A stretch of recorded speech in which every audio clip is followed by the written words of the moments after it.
In order to implement this, you need some kind of what we call a digital store solution. So basically, this is an application for the store assistant, which is basically the same as you would have for the client, but the interface is a little bit different, and you don't need, and the checkout process is obviously a little bit different. And you have the ID of the store assistant all the time, so you can actually manage and see what is going on for this particular store and even for the particular store assistant. Um, After the implementation, the very important thing you need to do is education. It actually goes for all of the omnichannel scenarios. Before you test it on the pilot store, you need to think about how would you educate your store assistants on working with those processes. And without education, this particular process of ordering from the distribution center doesn't work. Because of course there will be some fast and smart store assistants that would use this and jump on this possibility right away, but a lot of won't, because it is something new to them. So they are not very familiar with this, and they were not taught how to use this properly. So it's very important to educate and actually show them that they now have this wonderful possibility. If it works correctly, then you can get a quite good increase of turnover to the stores. You need to think about the conversion from these orders. It goes for any orders, not for just your regular e-commerce delivery from DC orders. Any omnichannel order has its own conversion.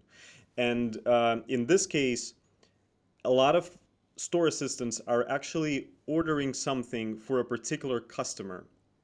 So there are basically two scenarios. First of all, store assistant looks at the shelves and understands that he or her are running out of the particular item or size or color. So they're replenishing their store on their own.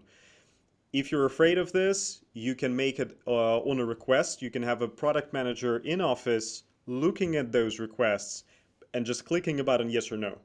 In our case, it worked perfectly because it is a signal which comes to your office, and something that when you're looking at the big numbers of analytics, if you have hundreds of stores, hundreds of locations, it might slip through your fingers because it might not be a significant number. You don't know that somewhere in Oklahoma there is a store that is selling this particular item in the very good amounts because it's one store.